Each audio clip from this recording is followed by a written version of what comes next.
It does indeed make a difference for what purpose one lies, whether one preserves with a lie or destroys with it.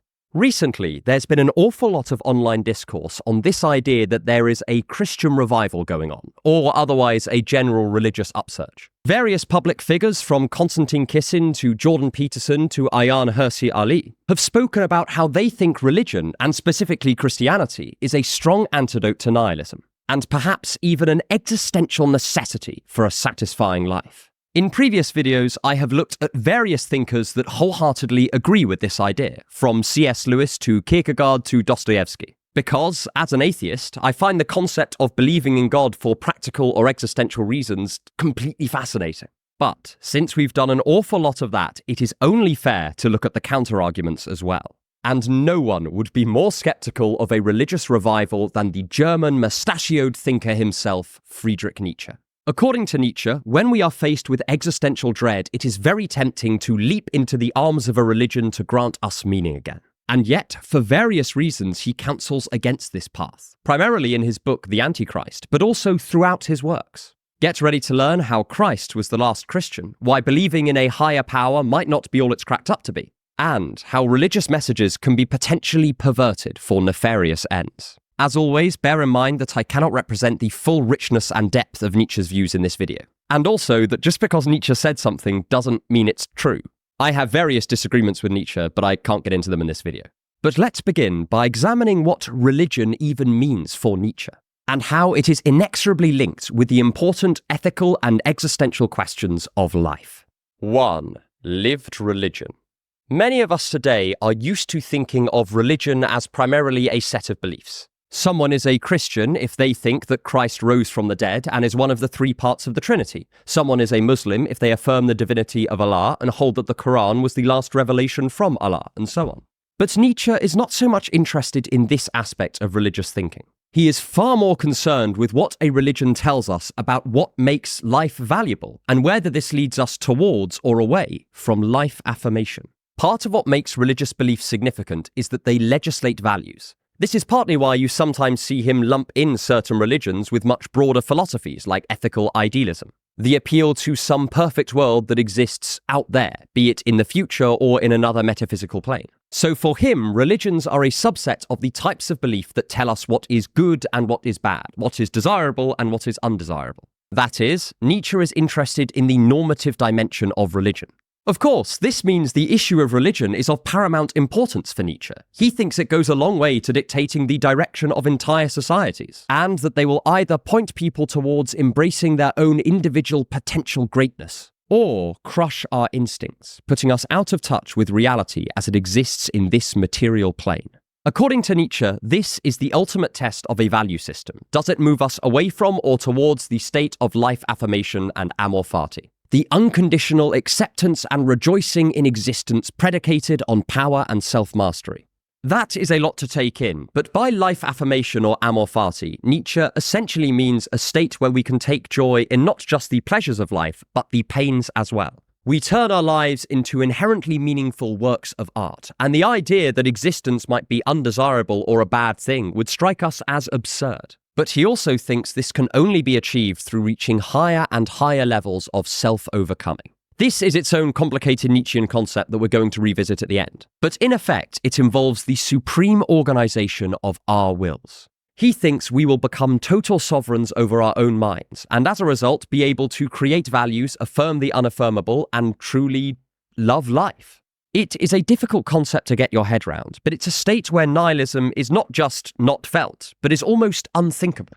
So for Nietzsche, picking a value system or a religion is an incredibly high-stakes game. Depending on which one you choose, you may stunt human potential entirely, or encourage more and more of them to become creative, powerful, and joyful, the kind of people who have what it takes to live each moment of their lives wholeheartedly, and rejoice in all of the unpleasant aspects of existence. It is the difference between development and stagnation, joy or misery, a life embraced or a life endured. This is partly why he devotes so many of his books to talking about religions and the relationships religions have with value systems. He was even going to call his unfinished magnum opus The Revaluation of All Values. And the defining characteristic of his Übermensch, or new philosopher, was that they were able to create values for themselves and, potentially, legislate them for others as well. Though interpretations differ wildly on that point. With no values at all, we just have nihilism, which for Nietzsche is a state where we do not do anything apart from perhaps avoid discomfort. This is not only a deeply unfulfilling state to be in, but also completely robs us of our potential. He thinks we will become mindless drones, flitting between shallow activities with a vague sense of emptiness in our hearts. And Nietzsche does think that religion often fills the role of giving people something to live for. This is the darker side of his proclamation that God is dead and we have killed him. Nietzsche is painfully aware of the importance of religion for staving off the spectre of nihilism. He thinks it is often the thin wall that separates us from existential despair, and that if it is removed in the wrong way, it will transform people into shells of their former selves, with nothing motivating their actions, causing them to lurch from internal crisis to internal crisis, and to despise their own lives. I bring all this up because so far, Nietzsche shares quite a lot in common with those that call for some form of religious revival. He agrees that we need some idea of value in our lives, both in order for there to be successful societies, but also for our personal fulfillment and development.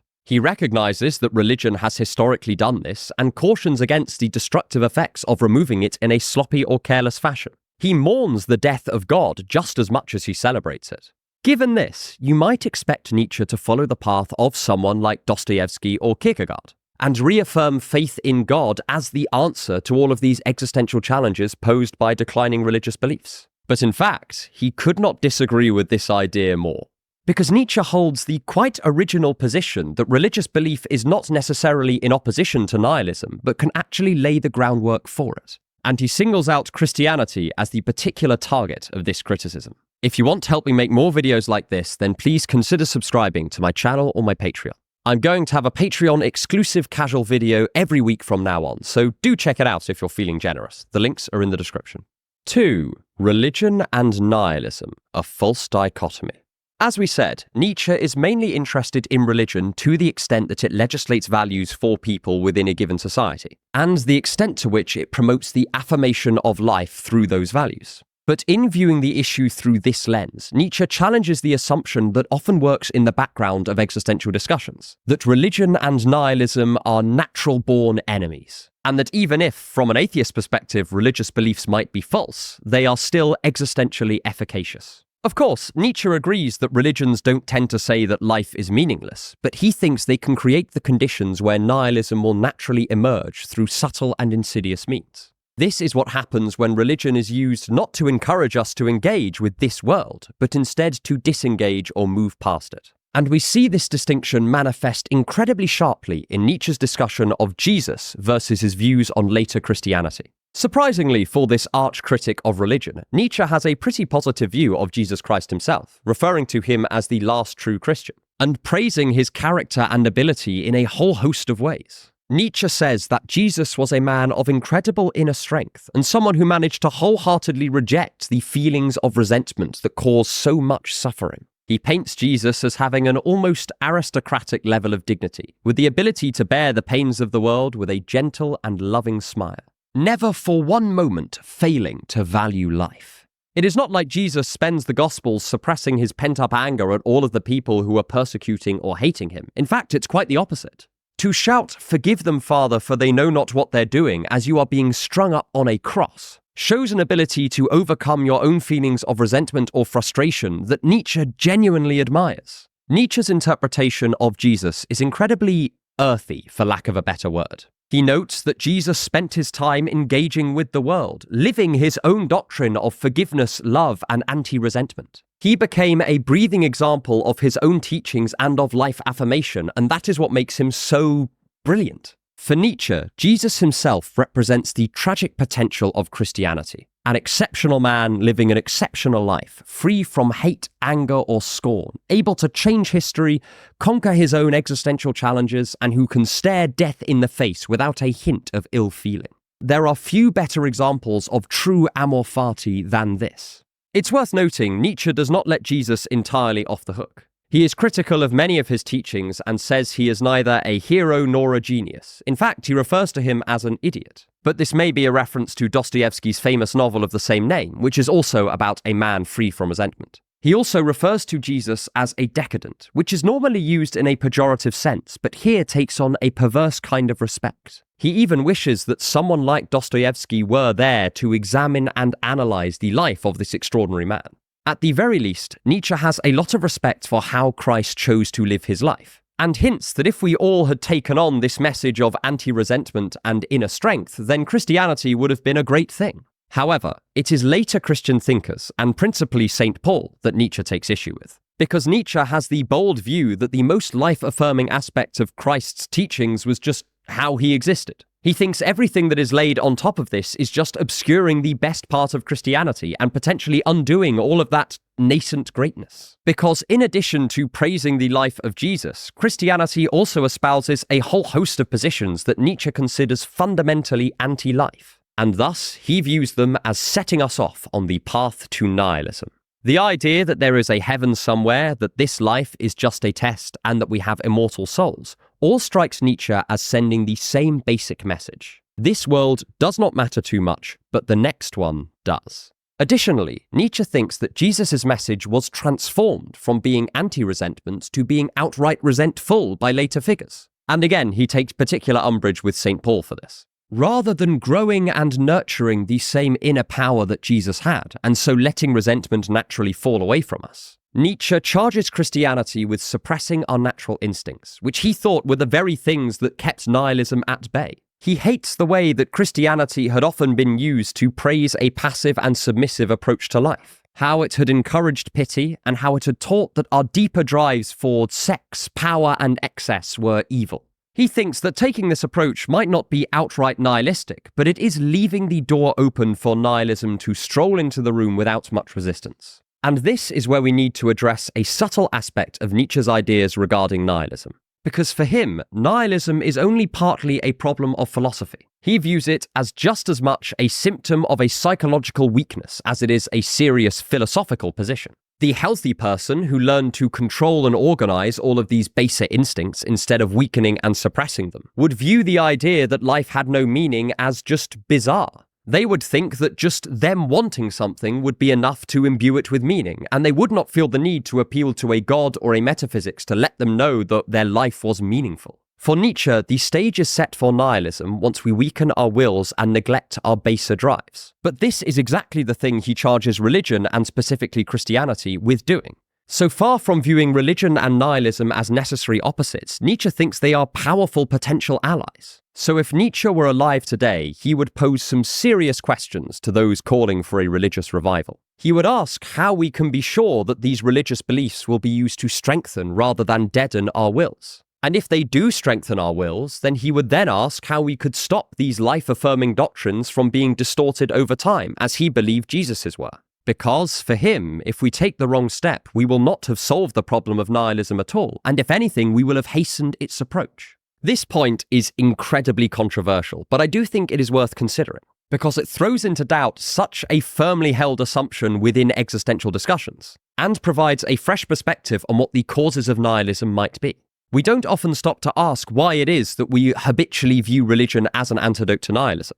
And Nietzsche at least poses the possibility that it might not always be one. It entirely depends on whether the values of that religious system encourage us to affirm this life or deny this life. It attacks a presupposition of the whole conversation that often goes unsaid.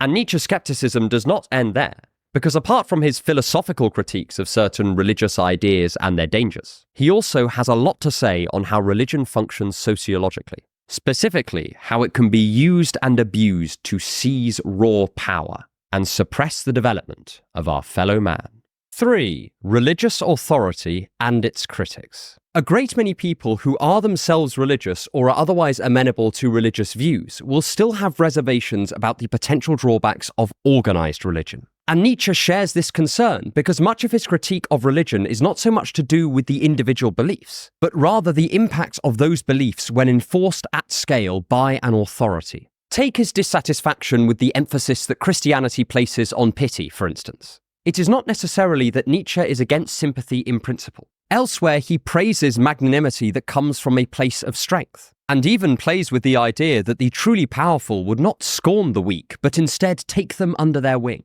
But nonetheless, he has a real issue with the idea that pity is a virtue because he thinks that it sends the message that it is okay to remain pitiful because others owe you pity. Since he thinks no one can find true joy while remaining pitiful, to deliver this message is to damn someone to an earthly hell, and to demonize any potential strength or developments they might have. Additionally, Nietzsche argues that with religion comes the potential emergence of a priestly class. And this is potentially very dangerous because those positions can be used simply to restrain others, making them weaker over time and increasing the personal power of the priests. Now, this is a subtle point, because elsewhere Nietzsche praises the will to power very highly. So why would he have a problem with the priestly class wanting it? Well, it all has to do with the type of power and the surreptitious means through which it is acquired. For Nietzsche, the priestly class does not gain power by strengthening their wills or engaging in honest competitions for power. They instead become powerful by weakening everybody else's will using their philosophical ideas and insisting that they are the dictators of what is good and what is evil. They insist that they are the only people who can hold and legitimize power. And this comes at the cost of stifling the individual and intellectual development of everyone else in the society. This wish to keep everyone else weak and powerless is the reason why Nietzsche calls this sort of power resentful. He thinks the priests are eaten up by hatred because of their previous powerlessness, and that religious ethics is usually a form of philosophical revenge for this. Regarding his claim that the priestly class will stunt intellectual development, it is not that Nietzsche views religion as inherently anti-intellectual. He is well aware that the church has a rich academic tradition. It is rather that he thinks the priestly class will inevitably place certain questions as off-limits. Chief among them will be challenging the legitimacy of the chosen religion or the priests. It's worth noting that Nietzsche's criticism here is by no means limited to religion. He makes the same observation about system building more generally. His issue is that once you take a set of propositions and make them sacred or unquestionable, you are limiting what people can be intellectually curious about. And since part of being a powerful person in his philosophy is fearless questioning, this will limit the development of Nietzsche's precious higher people. And this idea that religion at scale can become corrupt is not just Nietzsche's point. Many other thinkers also talk about the potentially perverse influence of organization on religion, and have cautioned against the particular ways religious beliefs have been implemented in societies, though they tend to do so for very different reasons to Nietzsche. For example, Leo Tolstoy was an ardent critic of the way that organized religion could corrupt the core of Christ's teachings. That is, the equality of men under God, our inability to judge one another, and our shared brotherhood. Dostoevsky raises a subtly different point in many of his novels. He criticizes those who preach Christianity, but, when the chips are down, seem unwilling or unable to exercise the commands of Christ in their daily lives. He wanted a Christianity that was lived in this world, as well as one that hoped for the next. Hence his emphasis on active Christ-like love. The reason Nietzsche sees religion as specifically coming with this danger is because of the grandiosity of its philosophical framework. As we said in the first section, religions are not just pragmatic pieces of advice, they dictate the values of their societies. This might not necessarily be a bad thing if these values promoted strength or self-mastery. But in almost all cases, Nietzsche thinks this is not true. It is not in the best interests of religious leaders to promote the individual power of their followers, because their own power stems not from any sort of physical material strength, but on the shared acceptance of their ideas, and the reliance of a society on those ideas for staving off the spectre of nihilism and hopelessness. So Nietzsche fully expects the priestly class to morph whatever philosophies they come across in a way that maintains their own power and position at the cost of everyone else. This is how he explains the primacy of obedience in Christian values. It is pretty much always in the best interests of a priestly class to make obedience a moral virtue. They cannot enforce their will with soldiers or raw might, so instead they must rely on the promise that they have special access to deep moral truths, coupled with the fear of divine punishment. This is why Nietzsche saw religion in his day as fundamentally judgmental. The threat of damnation is used as a stick, while the promise of a greater tomorrow is used as a carrot, all in service to the priest's will to power. I'll leave it up to you to decide just how accurate Nietzsche's analysis here is. However, this is a problem because, as we've already said, the very beliefs used to maintain priestly power, Heaven, hell, the notion of this life as a mere test that will pass in the blink of an eye compared with the majesty of eternity. It all discourages us from exercising our wills in this world, fully engaging with the material reality in front of us. This is why Nietzsche refers to Christianity as a decadent belief system. He thinks it has lost its connection to the world of experience and in fact devalues it in favor of something else. It subtly discourages people from engaging with and enjoying this life on the false promise that there will be something better in the next. And when that false promise is revealed by the decline of religious belief in a society, the idea that this life is pointless has already become habit, which then sets up the unenviable choice between nihilism and faith that we've already looked at. For Nietzsche, organized religion is creating a problem so that it can set itself up as the only solution to it. This is why he so thoroughly recommends that we dispense with the religious beliefs we have at the moment, and find values which don't just encourage us to engage with life on a surface level, but infuse every aspect of existence with inherent meaning, much like how he thought certain ancient Greek philosophies did. So, those are the key reasons why Nietzsche would be skeptical about a religious revival as a response to nihilism. But he is also clear that nihilism itself is not a real option either. So that leaves a gaping hole in his philosophy. How do we solve nihilism without religion? While he never fully completed his response, he leaves a few telltale suggestions that we might want to consider, to at least serve as a counterpoint to the idea that faith is the only way to combat nihilism. 4. Nihilism and the Will. Given that Nietzsche spends such a long time criticizing the religious solutions to nihilism, it is only fair that he provides his own suggestions. And while he never created a neat, fun, step-by-step guide, there are a few consistent themes throughout his philosophy that point us in the direction of how he would want us to tackle nihilism. So after this, you should be able to compare the religious solutions to Nietzsche's own ideas and weigh their relative strengths and weaknesses. Though, of course, this is not a comprehensive guide. Nietzsche's solutions to nihilism could be a 10-hour video all by itself. The first aspect of Nietzsche's anti-nihilistic philosophy is that we must get back in touch with our instinctive drives in some way. All of those aspects of us that we've been told are evil, the wish to dominate, to be cruel, to lust, to be active and powerful. Nietzsche thinks these are just the parts of us that have the power to stop nihilism from touching us emotionally. Even if we recognized cognitively that life had no inherent meaning, that would, to a certain extent, strike us as irrelevant because our wills would be strong enough to motivate our actions regardless. We would still be nihilists in a certain sense, but Nietzsche doesn't think we would be passive or unmotivated.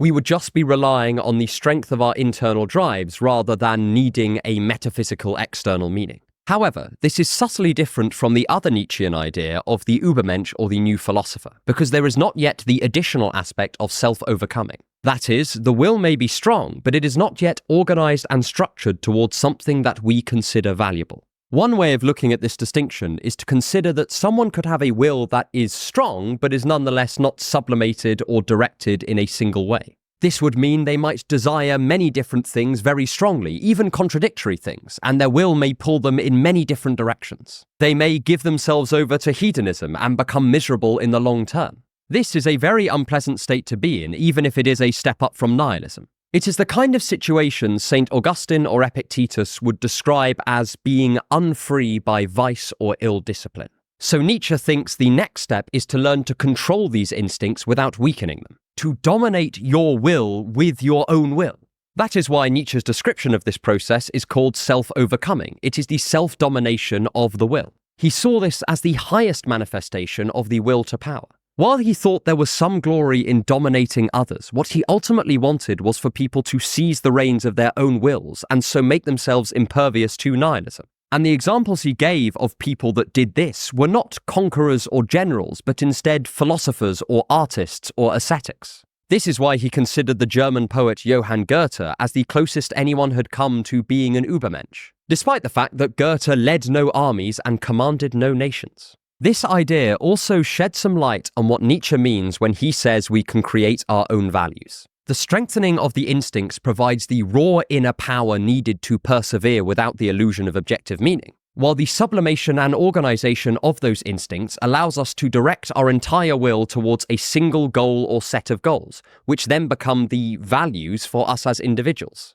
Nietzsche thinks that if a society wants to escape nihilism, then their task should be to inculcate this process of self-overcoming in as many people as possible. Hence why in Thus Spake Zarathustra he says the job of the community should be to create the conditions for the Übermensch to develop. Nietzsche varies in his level of optimism for this path. Sometimes he thinks there will only ever be a few Übermenschen, but at other times he suggests that it is, at least in principle, possible for everyone to overcome nihilism using these methods, even if they never ascend to the position of legislating values on a wider scale. This is the sort of thing he might have clarified had he not gone mad. You can find passages in his work that are both for and against this position. Again, the reason this approach is a lot more holistic than other proposed ways to overcome nihilism is because Nietzsche thought that it is just as much a psychological problem as it is a philosophical one.